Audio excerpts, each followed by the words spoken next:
నేను మొదట్లోనే చెప్పా. మోడీ ప్రభుత్వం వచ్చాక మొదట్లో మనోహర్ పారీకర్‌ని అడిగారు సైన్యము. వాళ్ళు ఇక్కడ కాలుస్తున్నారండి. మనం ఏం చేయాలి అని కాల్పులు.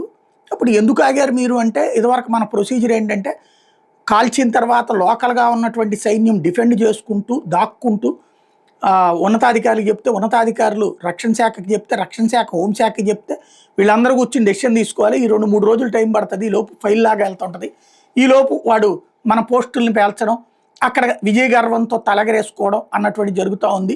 ఈ విషయం ఆయన నోటీస్‌కి తీసుకురాగానే, అసలు మీకు ఎవ్వడూ చెప్పక్కర్లేదని చెప్పి మౌఖికంగా కాదు, ఒక రిటర్న్ ఆర్డర్ ఇచ్చేశారు.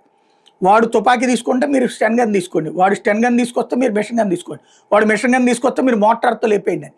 నిన్న అదే నరేంద్ర మోడీ తాజాగా చెప్పుకొచ్చింది. ఉగ్రవాదులతో పరోక్ష యుద్ధాలు పనిచేయవు, బుల్లెట్లకు ఫిరంగి గోళ్లతో సమాధానం చెప్పాల్సిందంటే నరేంద్ర మోడీ అన్నారు. పాల్గాం ఉగ్రదాడికి భారతదేశం ప్రతిస్పందన తర్వాత శౌర్యానికి చిహ్నంగా సింధూరం మారిందన్నారు.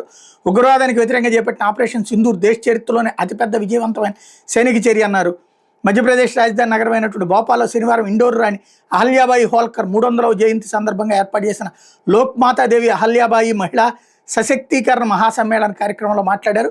భారత సంస్కృతిపై దాడి జరిగినప్పుడు రాణి అహల్యాబాయి రక్షకురాలిగా నిలిచారని, నాగరిక్ దేవోభవ, పౌరులే దేవుళ్ళు అని ఆమె బాటలంతా ప్రభుత్వం నడుస్తోందని చెప్పారు. 250 ఏళ్ల క్రితమే అహల్యాబాయి తన సైన్యంలో మహిళలతో ప్రత్యేక దళం ఏర్పాటు చేశారని చెప్పారు. 18వ శతాబ్దానికి చెందిన ఈ రాణి స్మారకార్థం తపాలా బిళ్ళ 300 రూపాయల నాణ్యాన్ని కూడా ప్రధాని విడుదల చేశారు.